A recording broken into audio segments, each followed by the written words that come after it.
So mainly from the conversation with my cooperating teacher, I saw that she focused a lot on modeling, and she would show how you would actually closely read a text. So she would go through the text in front of the students and basically just make notes and kind of talk aloud, asking questions as she went. Miss Russell explained that she does this as she would go through a text simply to show her students that her thought processes, and so that students can see basically that even a seasoned and experienced reader still thinks and questions as they go along, and that's why she is a good reader. As far as the deficiencies, I am a middle level education major, and so for me, I'm looking at it more through the lens of a middle school teacher, obviously, and so I have mostly seen that students in the middle school struggle with reading comprehension, whereas students in high school can more kind of gather what the text is discussing, but and kind of comprehend on a deeper level. But middle schoolers still struggle with that.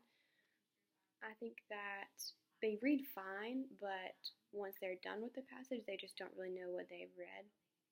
And so I think this is a problem mainly because middle school students are coming up from the elementary schools, and they have been basically more guided in their reading, and so they have less experience firsthand with trying to understand a text.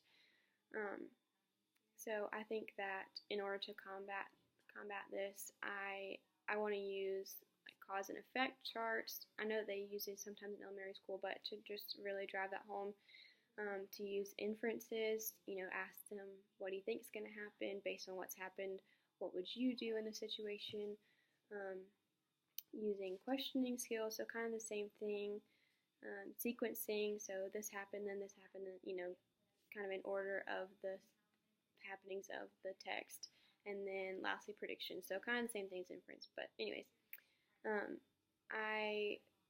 through being in this practicum, I've learned a lot more about what literacy actually is, and that it's so much more than just reading and writing.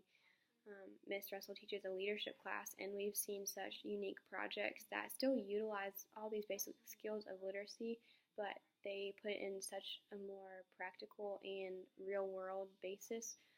Like we've seen them making phone calls and like drafting an email. And while these aren't necessarily your typical projects that explain literacy, I've seen just how they really connect with each of those projects, and how you can connect your curriculum and your specific standards to unique projects. I also learned that teaching revolves so much around respect. I've been in 2 practicum teachers with this specific practicum, and so the first one that I was with, she, after being there for a few hours, I thought that it was going to be a horrible practicum, and I wasn't looking forward to it. She sent out more than 5 students in the few hours that I was there, and after I switched to a new cooperating teacher, mainly because of my schedule, but anyways, I switched to a new cooperating teacher, and I just saw that what was missing from the first classroom was respect. It was so sad to me because the teacher expected so low of her students. She even told me to keep my phone on my person to make sure that the students didn't swipe it. And I think that the students realized that she didn't expect much of them. And so if you don't give them higher standards, then I think that they don't live up to them. They're not going to try to better your view of them. But Miss Russell is very different in that aspect. She knows the level that her students can reach, and she expects them to do better even than what they think that they can do. And I think that's also what I've learned about Stall High School is I feel like it gets such a bad rep, but the students that I've seen in Miss Russell's classroom have been so caring and insightful. They're truly trying to change their community. They're doing all these service projects and really trying to make a difference, even when I feel like they have very little, and these students have had to mature at a very young age, a lot of them. But even them with the little that they have, they want to do so much more for other students.